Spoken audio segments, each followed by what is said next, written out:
As parábolas de Jesus. A parábola dos dois fundamentos. A parábola dos dois fundamentos é uma das parábolas de Jesus encontrada nos evangelhos de Mateus 7, 24, 27 e Lucas 6, 47, 49. Essa parábola também é conhecida como a parábola dos dois construtores, ou a parábola dos dois alicerces. Embora existam algumas diferenças entre os textos de Mateus e Lucas, tais diferenças são apenas detalhes de descrição de cada texto, portanto, o ensino é o mesmo, e trata-se da mesma parábola. A parábola dos dois fundamentos. Vamos utilizar o texto do Evangelho de Mateus, mas o texto em Lucas também pode ser utilizado. Todo aquele, pois, que escuta estas minhas palavras, e as pratica, assemelhá-lo-ei ao homem prudente, que edificou a sua casa sobre a rocha.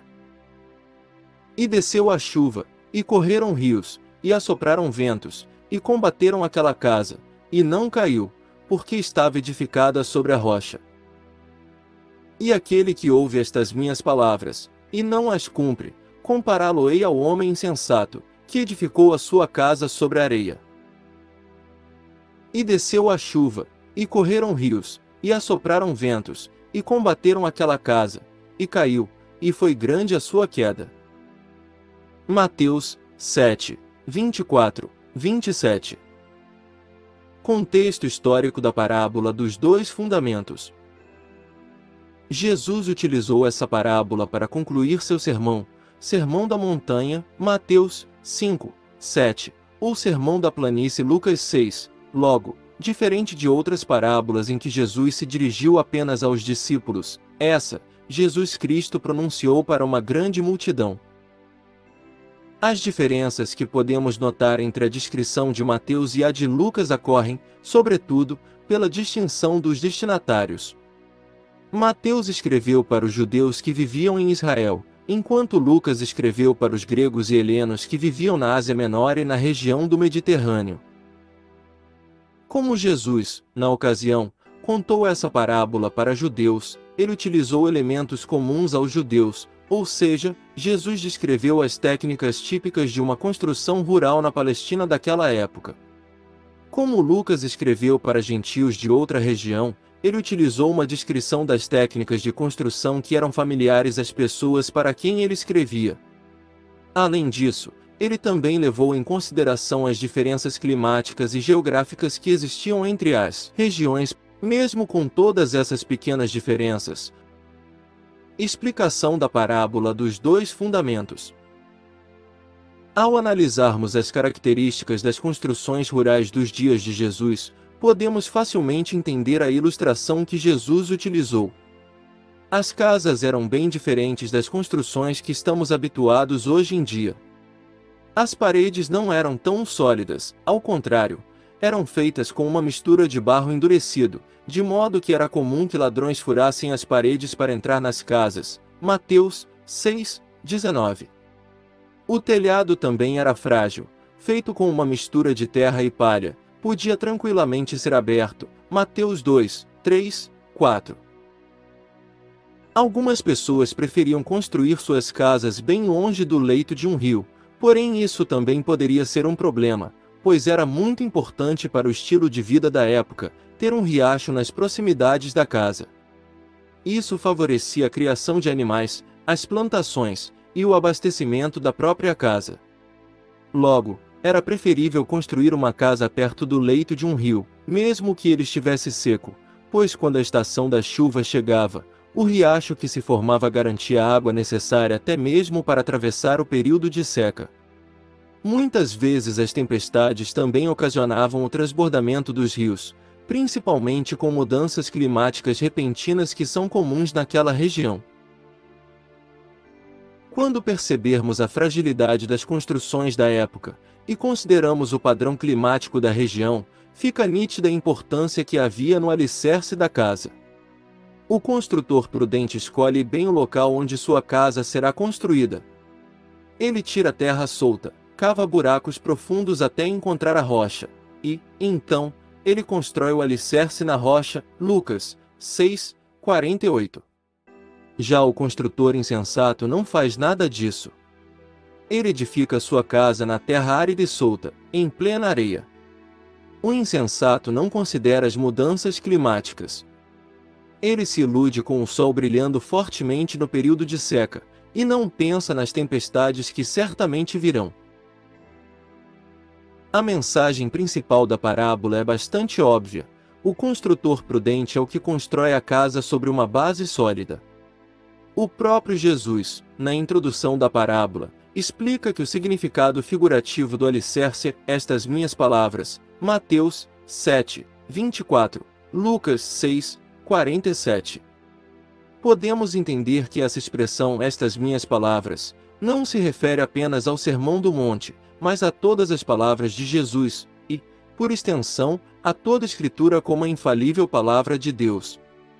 Visto que as Escrituras revelam Cristo como Filho de Deus, também é correto dizer que, no significado espiritual da parábola, o próprio Cristo é a rocha, Isaías 28, 16, 1 Pedro 2, 6, Romanos 9, 33. Jesus também deixa claro que praticar o Evangelho, ao invés de apenas ser um ouvinte, diferencia o prudente do insensato. Lições da parábola dos dois fundamentos. Todos nós estamos construindo, nossa própria vida é uma construção. Todos os dias acrescentamos tijolos na nossa edificação. A estrutura da nossa vida vai sendo edificada em cada palavra, em cada pensamento, em cada desejo, a cada atitude e a cada realização. Porém, nem todos são iguais, alguns são prudentes, outros são insensatos. Devemos ser praticantes e não apenas ouvintes do Evangelho. Muitas pessoas apenas ouvem a palavra de Deus, e acham que isso já é o suficiente. Entretanto, o próprio Jesus adverte que é preciso praticá-la. O construtor prudente ouve as palavras de Jesus, e entende que ele é o único fundamento seguro sobre o qual se deve construir. O apóstolo Paulo fala exatamente sobre esse princípio. Segundo a graça de Deus que me foi dada, pus eu, como sábio arquiteto, o fundamento, e outro edifica sobre ele, mas veja cada um como edifica sobre ele. Porque ninguém pode pôr outro fundamento além do que já está posto, o qual é Jesus Cristo. 1 Coríntios 3, 10, 11. Só há dois tipos de construtores. Geralmente costumamos dividir as pessoas em várias classes, porém Jesus divide os homens apenas em duas, os prudentes e os insensatos. Mateus 6, 22, 23, 7, 13, 18, 10, 39, 13, 11, 50, 22, 1, 14, 25, 2. Não há uma terceira opção. Ou pertencemos ao grupo dos tolos ou ao grupo dos sábios, ou somos ímpios ou somos justos. As diferenças aparecem nas tempestades. Enquanto a chuva não cai, o vento não sopra forte, e a correnteza não vem de encontro às casas, ambas parecem idênticas. Enquanto o sol está brilhando, o trabalho do construtor insensato parece ser tão bom quanto o trabalho do construtor prudente. Dentro das próprias igrejas podemos ver esse padrão acontecendo. Às vezes as semelhanças superficiais impressionam.